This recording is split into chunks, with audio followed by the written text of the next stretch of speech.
Vida saudável, mais equilibrada. Em busca de qualidade de vida, está no ar o Edição Saúde. Confira agora os destaques do programa de hoje. Esclerose múltipla, doença que prevalece entre os jovens, especialmente mulheres. A doença incide mais na mulher, na proporção de 2 mulheres para um homem. Doença ainda não tem cura, mas tratamento adequado pode garantir boa qualidade de vida. A esclerose não me impede em nada, eu tenho uma vida normal. O Edição Saúde começa agora. Os grandes avanços da ciência, principalmente a partir da metade do século passado, provocaram uma verdadeira revolução na saúde. Muitas doenças deixaram de ser atestado de sofrimento e morte, mesmo que ainda sejam incuráveis. Pesquisas revelam que a média de sobrevida de pacientes portadores de câncer dos mais variados tipos aumentou de 1 ano no início da década de 70 para 6 anos atualmente. Em alguns casos, o tempo de vida aumentou 17 vezes. No Brasil, o tempo médio de vida de pessoas que tiveram diagnóstico confirmado de AIDS passou de 5 para 9 anos. Mesmo com diversos estudos indicando um maior período de sobrevida com melhor qualidade, receber diagnóstico de doença considerada grave, principalmente as que não têm cura, ainda provoca reações negativas nas pessoas. Saí do consultório abalada, né? Esclerose múltipla para mim, e acho que para todo mundo, é doença de esquecimento, é doença de pessoa mais velha. Eu assustei, fiquei assim, não chocado, mas fiquei meio abalado. Não sabia o que fazer na hora. Tem um filho que tem uma doença que não tem cura, qual é a mãe que não fica assustada? Uma adolescente de 16 anos tem um diagnóstico de esclerose múltipla, abala um pouco.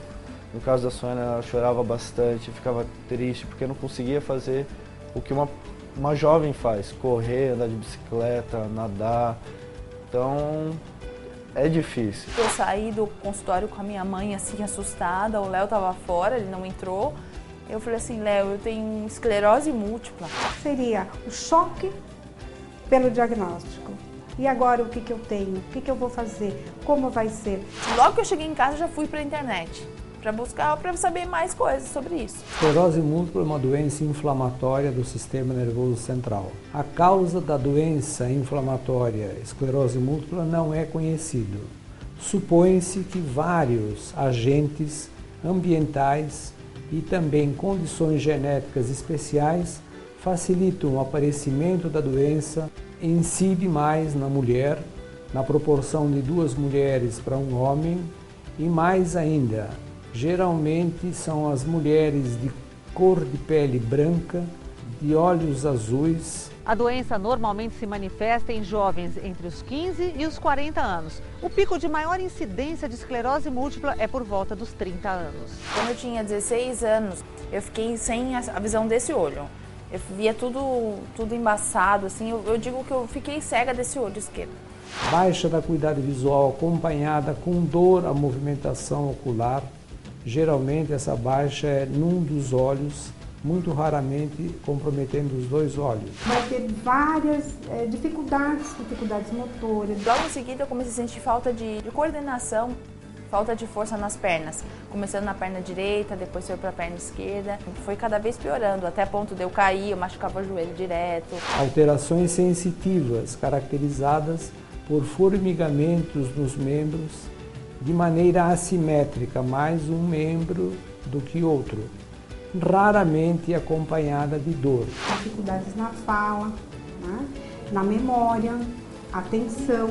Estes sintomas são caracterizados de uma forma chamada recorrente, porque são sintomas que aparecem e desaparecem espontaneamente. Fiz fisioterapia por 6 meses, melhorei, mas eu ainda a gente não tinha diagnóstico. O diagnóstico é um pouco difícil. As primeiras características que eles apresentam é a visão borrada, a visão turva, a visão dupla, né? Então o que eles fazem? Se eles estão com esse problema, eles vão procurar o oftalmo. Eu fui em todos os médicos possíveis e imagináveis, sabe? Desde ortopedista até vascular, porque diziam que eu tinha varizes com 16 anos. Se eles estão com dormência, que eles sentem o pé adormecido, alguma coisa assim, eles vão procurar o ortopedista. A falta de equilíbrio, eles vão procurar o ortopedista. Então, muitas vezes, o médico medica e o paciente volta para casa. É muito raro aquele médico que vai mais a fundo com o paciente e que vai encaminhar para o neurologista. Porque o neurologista é um médico indicado para o diagnóstico de esclerose múltipla? Demorou a ser diagnosticada, foram 8 anos depois. Tinha sintoma desde os 20 anos, só que como antigamente não tinha o recurso de ressonância e outros exames que são feitos, atribuía-se à coluna, o formigamento, a falta de equilíbrio. Uma época eu perdi a visão, mas foi um problema de inflamação do nervo óptico, tratou e ficou bom. Eu tive o diagnóstico com 43 anos, 15 anos que eu tenho o diagnóstico. Nessas indas e vindas de médico, eu fui no oftalmologista de novo, que ele já tinha conhecimento da esclerose, porque não são todas as pessoas que sabem. Aí ele me encaminhou, ele falou assim, você precisa ir para o neuro. Aí no meu convênio só tinha a vaga de neuropsiquiatra. Lá foi eu, também que tinha 16 ainda, com a minha mãe para o neuropsiquiatra, que pediu ressonância, que segundo ele é o único exame que diagnostica a esclerose múltipla, a ressonância magnética. Aí eu fiz a ressonância e ele, assim, muito sutilmente, ele me explicou. Essa doença, ela é muito ingrata, mas tem o tratamento. E esse tratamento, dependendo de onde eles fazem, dependendo de como eles lidam com essa doença, eles vão ter uma boa qualidade de vida. O médico, ele desenhou num papelzinho um nervo e explicou de uma maneira bem fácil, que eu pudesse entender. Ele falou exatamente com essas palavras, você vai ter uma vida normal, a única coisa que você vai ter que fazer é o seu tratamento direito. E isso eu levo para mim até hoje. Suelen acreditou no médico, mas fez tudo o que era necessário para superar as dificuldades dessa doença. É o que vamos mostrar no próximo bloco.